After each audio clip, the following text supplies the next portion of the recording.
Katarina Endang Sarwestri sebagai salah satu pejabat pimpinan tinggi di lingkungan Kejaksaan RI merupakan sosok jaksa perempuan telah malang melintang dalam pengelolaan kebijakan strategis di lingkungan Kejaksaan RI.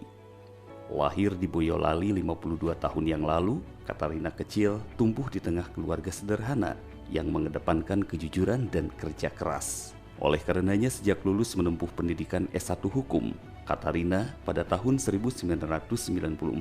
mulai bergabung di Korps Adiaksa dengan menjabat sebagai staf tata usaha di Kejaksaan Negeri Boyolali. Kemudian pada tahun 2001 merampungkan pendidikan jaksa untuk selanjutnya ditempatkan sebagai Kepala Sub Bagian Penyusunan Program dan Laporan pada Sekretaris Jaksa Agung Muda Pengawasan hingga diangkat menjadi Kepala Bagian Penyusunan Program Laporan. Hal inilah yang menjadikan Katarina pada awal karir di kejaksaan sudah ditempa dengan perlibatannya pada kebijakan-kebijakan strategis pada tataran manajerial, sehingga saat menjabat sebagai jabatan teknis seperti Kepala Kejaksaan Negeri Karawang, Kepala Kejaksaan Negeri Bogor, Asisten Tindak Pidana Umum Kejati Jabar, Katarina Endang Sarwestri telah memiliki bekal cukup dalam melakukan pengelolaan manajerial pada level teknis. Berlanjut pada tataran manajerial, Katarina pada tahun 2012 diangkat sebagai Kepala Bagian Kepangkatan pada Biro Kepegawaian, di mana pada jabatan inilah Katarina banyak mendalami pengelolaan SDM Kejaksaan RI, sekaligus memperkaya keilmuannya di bidang human capital modern yang diterapkan di berbagai instansi. Oleh karenanya, tidak heran pada tahun 2019 setelah menjabat sebagai Wakil Kepala Kejaksaan Tinggi NTB, Katarina diberikan kepercayaan sebagai Kepala Biro Kepegawaian Kejaksaan Agung. Konsistensi, ketelitian, integritas, dan keramahan Katarina telah membawa Biro Kepegawaian Kejaksaan Agung secara cepat melesat menjadi unit kerja eselon 2 yang memberikan perubahan pada pengelolaan SDM di lingkungan Kejaksaan RI. Terbukti dengan diraihnya penghargaan BKN Award selama 2 tahun berturut-turut, yakni pada tahun 2020 peringkat 1 Lembaga Negara atau LPNK tipe A untuk kategori komitmen pengawasan dan pengendalian. Kemudian pada tahun 2021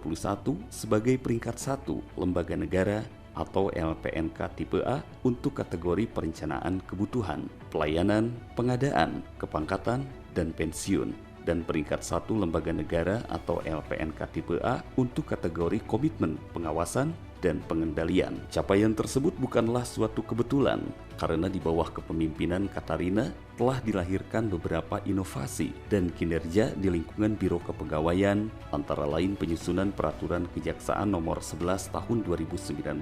tentang manajemen karir pegawai kejaksaan, seleksi terbuka pengisian CPT, optimalisasi penyederhanaan organisasi melalui peralihan kepada jabatan fungsional, pengadaan pegawai yang transparan dan akuntabel, sistem informasi kepegawaian melalui digitalisasi data kepegawaian, pembangunan e-dosir dan e-pangkat, serta beberapa program pengembangan kompetensi baik yang berskala nasional maupun internasional. Dan yang terbaru sebagai salah satu inovasi dalam proyek perubahan dalam kepesertaan dalam Diklat PIM 1 yang baru-baru ini diikuti oleh Katarina adalah pelatihan kolaboratif sebuah program terobosan, pengembangan kompetensi yang bersifat lintas institusi dengan saling memberikan keuntungan satu sama lain, di mana program ini dilatar belakangi adanya kebutuhan kompetensi seorang jaksa yang seringkali dihadapkan pada kasus yang bersifat multidisiplin ilmu seperti kasus perbankan, konstruksi, maupun bidang ilmu lainnya,